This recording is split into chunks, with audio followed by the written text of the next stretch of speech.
ليش كل هذا الهجوم صار علي بسبب الحجاب؟ وين ما ادخل انستغرام، يوتيوب، تيك توك، وحتى على الخاص على الانستغرام عم يبعتولي تعليقات على الانستغرام: أين الحجاب وأين الآداب؟ مو هلأ شفتك مسوية الحجاب وين الحجاب؟ حجابي وآدابي وين حجابك وآدابك؟ فين الحجاب؟ والكم مش كانت محجبة؟ يلي بيسأل على الحجاب هيو ما ارمي ورا. والتعليقات على التيك توك مو على أساس حجاب وآداب. وين الحجاب؟ مو تحجبتي، مو على أساس تحجبتي، على أساس حجابي وآدابي. اللي لابسة وردي منزلة فيديو وهي محجبة. لا، يوم واحد صارت مسلمة بس. أكثر من 100 تعليق كلهم هيك: وين حجابك وآدابك؟ عساس تحجبتي. اللي مو فهمان القصة أنا اليوم رح قلكن إياها بالتفصيل. مرحبا، كيفكن حبايبي؟ إن شاء الله تكونوا بألف خير. حبايب قلبي، اليوم أنا رح قلكن قصة الحجاب اللي كلكن هاجمتوني عليها بالتعليقات، وكلكن وين الحجاب وين الحجاب ليانا وين الحجاب. أنا اليوم رح قلكن القصة بالتفصيل. أنا نزلت هذا الفيديو على التيك توك وعلى الانستغرام وعلى اليوتيوب، هلأ رح أحطلكن إياه هون. بحجابي وآدابي مرتاح بالي وبحمي حالي، أنا حرة وأنا درة وهيدا قراري اللي بيحلالي. مثل ما شفتوا هذا الفيديو نشرته على التيك توك وعلى الانستغرام وعلى اليوتيوب. حبيت الترند وحبيت اني شارك فيه، ولبست الحجاب وبعده شرحته لانه انا ماني مقررة اني اتحجب هلا. ونحن قبل اللي بيتابعنا على اليوتيوب بيعرفنا قبل كنا منزلين فيديو، يعني الفيديو الماضي حاكين فيه انه ليانا رح تتحجب قبل رمضان بكم يوم ورح نعمل لها حفلة حجاب. فكل شي ما شفتوا ليانا عاملة حفلة حجاب ومتحجبة، يعني بعد حفلة الحجاب بحفلة الحجاب ليانا رح تتحجب ورح تضل لابسة الحجاب على طول. إذا شفتوني بعد حفلة الحجاب ماني لابسة حجاب علقوا وقولوا ساعتها بحق لكم تحكوا كلكم. اما ما بتعرفوا القصة شو هي وتقعدوا تحكوا تتنمروا علينا، ما بيصير. صراحة أنا قرأت كل التعليقات على التيك توك وعلى اليوتيوب وعلى الانستغرام، وحتى بالرسائل الانستغرام بيكتبوا صرتي مسلمة ليوم كامل، انتي وين حجابك وآدابك وليش عم تشلحي الحجاب وتلبسيه؟ ما بيصير. وصرتي مسلمة يوم كامل ورجعتي كافرة وما بعرف شو. إذا فرجيكم الرسائل أكثر من 100 رسالة على الانستغرام بس. وفي كمان من اللي يحبونا ويتابعونا على اليوتيوب رادين على الناس المتنمرة وحاكي لهم القصة. هلا رح أقرأ لكم التعليقات. أنا حبيت أطلع بهذا الفيديو لوضح لكم الموضوع شوي ولقلكم ليش. وأنا الترند حبيته ولبست الحجاب عادي، يعني ليانا ما أنا متحجبة. يعني كل العالم تعمل ترندات، كل المشاهير بيلبسوا الحجاب بيصوروا الفيديو وبعده بيشلحوا. حتى ناس كبار يعني يلبسوا الفيديو يصوروا على الترند بعده عفوا يلبسوا الحجاب. فليانا انزعجت كتير، حتى اجا رسائل كتير على الخاص على الانستغرام انه يعني لو تشوفوا التعليقات تنزعجوا انتو كمان. اللي متابعنا على اليوتيوب وشاف الفيديو انا قلت لكم موعد حجابي وامتى رح اتحجب ورح اعمل حفلة، قلت لكم بالفيديو اللي قبل هاد. يعني ما معقول ليانا بسرعة تيجي هيك تلبس الحجاب بدون ما حدا يعرف وخلص هي تحجبت وبعد ما تحجبت شلحت الحجاب. اللي بدي اياه منكم انه الناس تعرف أنا لسه ما تحجبت وموعد حجابي قبل رمضان بكم يوم. يعني ليانا رح تعمل حفلة، بتمنى من كل اللي يحبونا يشيروا هذا الفيديو ويدعموه حتى يوصل لعند الناس المتنمرة، مشان تعرف من خلال هذا الفيديو إنه ليانا لسه ما تحجبت. طبعا أنا رديت على كم واحد من التعليقات بس، وكتبت بأول تعليق على التيك توك وثبته وقلت أنا لسه ماني متحجبة، هذا ترند. بلشت العالم ما ردوا وما شافوا التعليق، يعني تعليقات كتيرة ما فينا نرد على الكل. يعني مثبت التعليق ومثبت التعليق على التيك توك، بس العالم خلص بدهم يحكوا ما بيقدروا.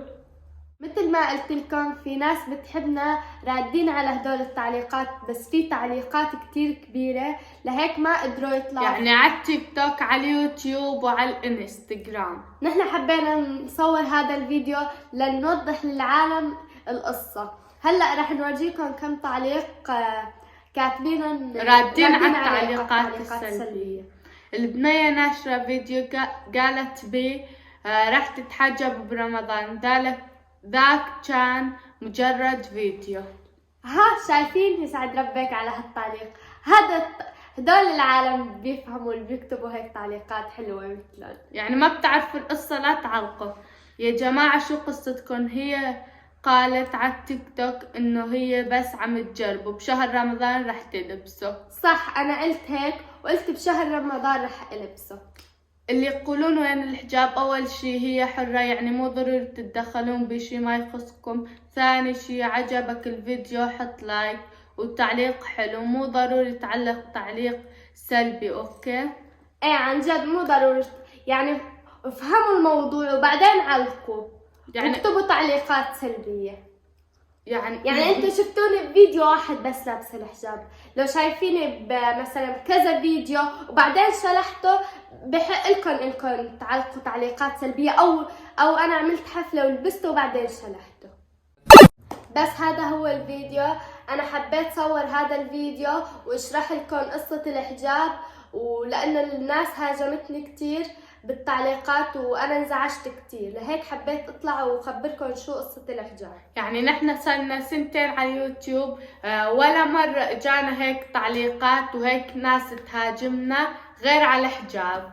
فبتمنى من كل اللي بحبونا يدعموا هذا الفيديو ويشيروه، خلوا العالم اللي ما فهمان القصة وقصة الحجاب تفهمه. بس هذا هو الفيديو. طلع الفيديو قصير شوي، انا بعرفكم بتحبوا الفيديوهات الطويلة، بتحبوا تعيشوا معنا الاجواء، وده شفنا نحن بس حبينا نطلع ونشرح لكم قصة الحجاب. شفنا بالتعليقات هي السلبية. خلينا نقرأ كم تعليق من تعليقاتكم انتو حبايبي. ايه نقرأ تعليقاتكم الحلوة. نحن ما بنحب الناس المتنمرين. ايه انا ما بحبهم الصراحة. احنا بنحبهم. خلينا نقرأهم وبلكي هيك برجع بفرح.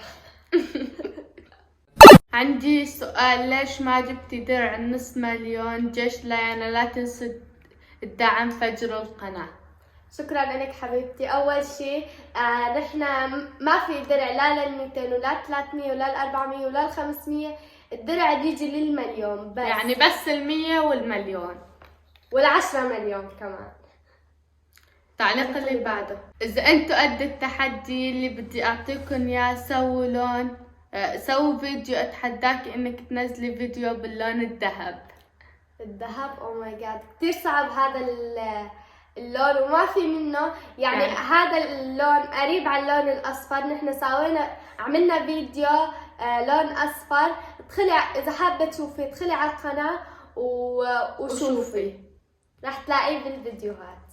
ونحن عملنا يعني كتير الوان، اللون الاحمر، اللون الابيض، الاسود والزهري. 6 الوان. 7. التعليق اللي بعده، انا ما بدي اطلب منك اشي بفيديو لون الاسود، طلبت منك كتير تعملي فيديو بلون برتقالي وما كنتي تعملي. الله يسامحك. استمري بحبكم. الله يحمي اختك امانه شو مهضومه ويحميكم، وانا بتمنى اكون رفيقتك ليانا امانه رفيقتك ليانا، لانه انا من جيلك والله بحبك كتير. امانه ما تكسري بخاطري، اعملي لون برتقالي بليز، وبتمنى تطلعي تعليق بليز ليون كمان ما تكسري بخاطري امانه.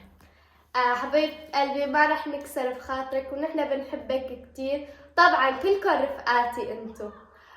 رح نعمل اول شي الفيديو لون اخضر، وبعده بنعمل برتقالي. برتقالي واخضر، يعني ما بنعرف ايمت نعملهم، بس بين كل يعني 4 فيديوهات مثلا 3 فيديوهات نعمل لون تحدي يوم كامل بلون واحد مشان انتم ما بتملوا. ورح نعمل كل الالوان ان شاء الله. وانتوا اكتبوا لنا شو في الوان كمان مشان نعملها. بس ولهون يكون انتهى الفيديو. يمكن هذا الفيديو ما يعجبكم لانه ما فيه محتوى، بس نحن مضطرين انه نصوره ونفهم الناس.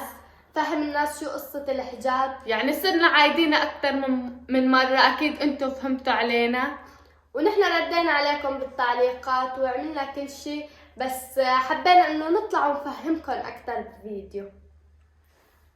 وحبايب قلبي بتمنى منكم تدعموا هذا الفيديو باللايك والشير، سبسكرايب، تضغطوا على جرس التنبيه حتى يوصلكم كل شيء جديد. بنحبكم وانتظرونا بفيديوهات جديدة. باي.